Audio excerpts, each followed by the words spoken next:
بروفيسور يحيى aad iyo aad u mahadsan tahay siina markaan Ustaad Cabdirasaaq Soomaaliya meelaha ay guulaha ka gaartay waxaa lagu sheegaa financial sector-ka iyo telecommunication-ka inkastoo weli aan nahay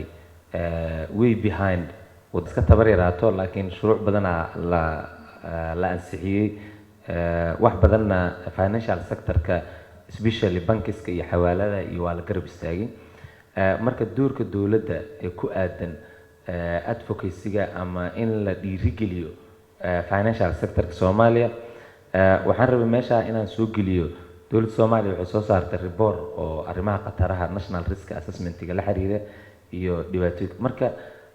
waxyaabahaas dhan ay dawladda Soomaaliya ama report soo saarta ama shuruuc soo saarto isid maxaa la yiraahdaa inay markaan aad u dhiirigelinayaan financial sector-ka Soomaaliya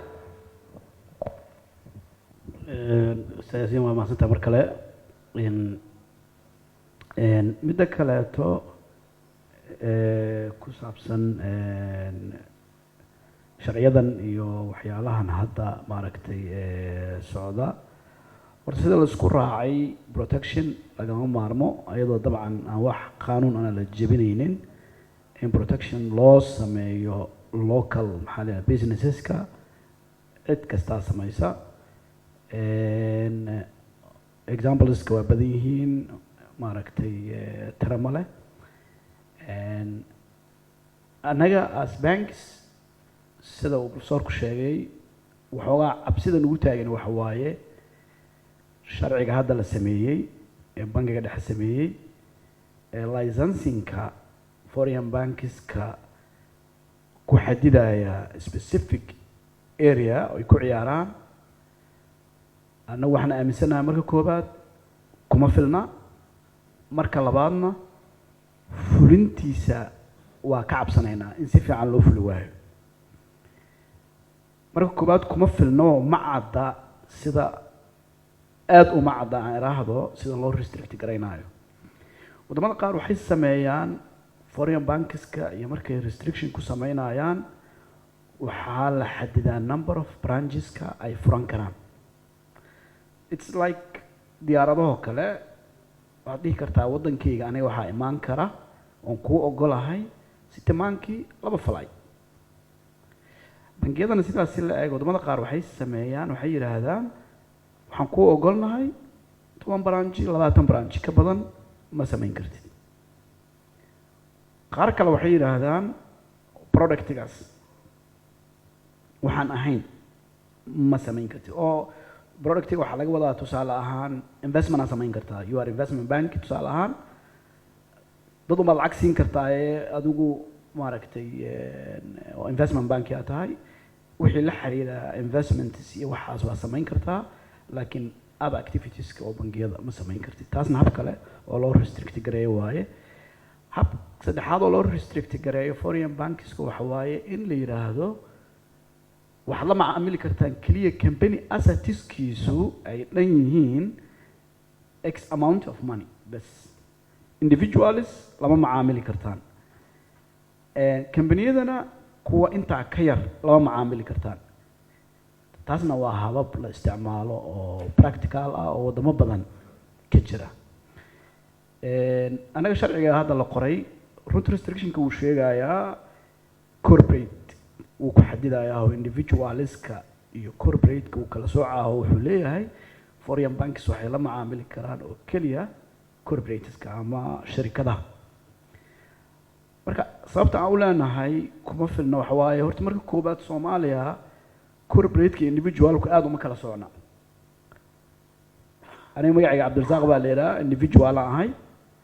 hadda wasaaradda ganacsiga tago oo Cabdirasaaq company aan soo samaystana هذا كمبنيان سبدله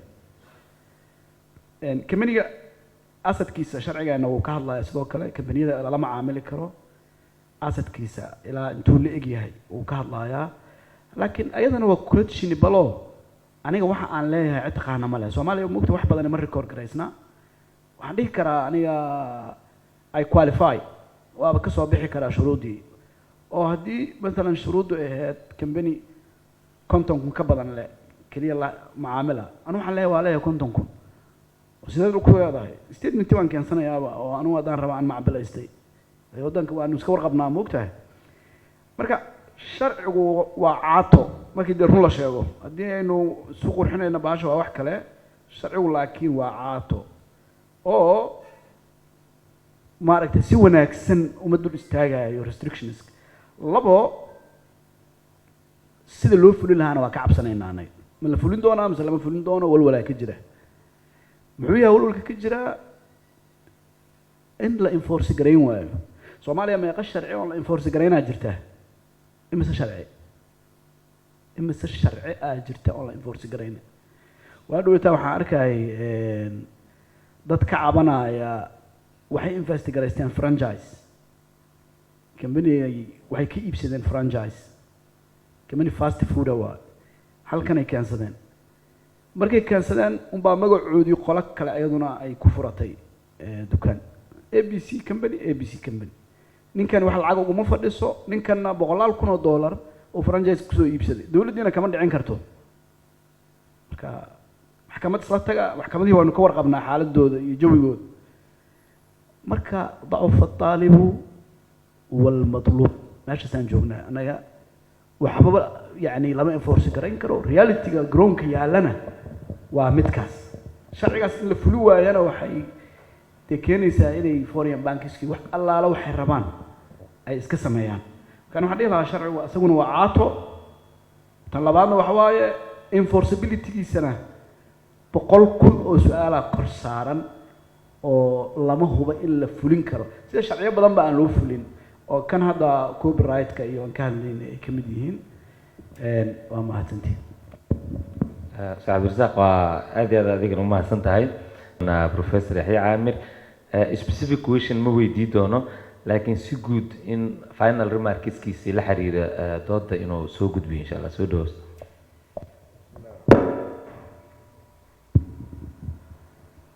waa mahadsantiin mar kale inaad noo yeerteen maanta saacad kamid aan ku raacsana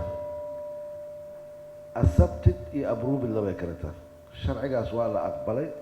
waa la soo gudbiyey baarlamaanka ansixiyey ma la fuliyey waayo marka ma lagu dhaqmay sharciga arrin jirto waayo marka sharcigaas sharciyo badan aan aragna oo la soo gudbiyey baarlamaanka laakiin aan hirgelin laba shayna madaxa ku hay waxaan nahay waddan miisaaniyadiisa aan la xirin 5 sano adduunyada waxaa miisaaniyad baarlamaanka waa loo keenaa waa approve garayaan sanadku markuu dhamaado miisaaniyadda in la xiraa la rabay lama xirin waxaan nahay waddan aan lahayn local currency shilin Soomaali kiisa male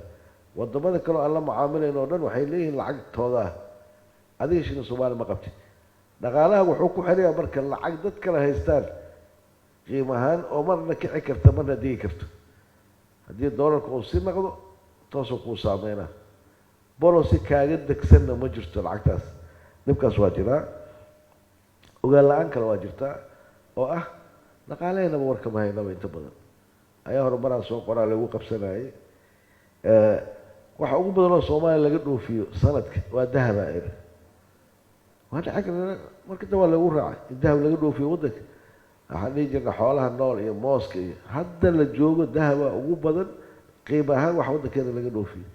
warshado dahabaa ku yaal waxa bir lagu baaraya waa la keenay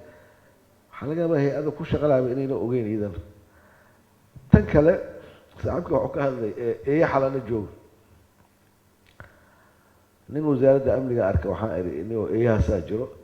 intaasoo lacag zaa'id xadaafaa lagu qaataa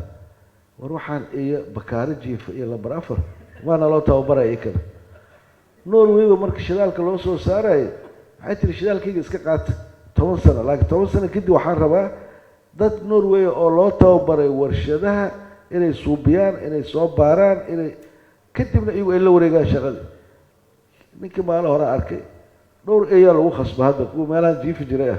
tababar u socdaa ay Soomaaliya ma shaqeeyay marka toolooyinka qaar runtii waa la bilaabay marka ninka in la yiraahdo 3 sano kadib waxaan ka rabaa konton iyo Soomaaliya inaa shaqo barto oo u tababarto booliska Soomaaliya dhaxlaayo ragina waa la tababaraa eeyina waa la tababaraa waana ku maasanta ana waa ku maasantahay waa maasantii Professor waa maasantahay thank you very much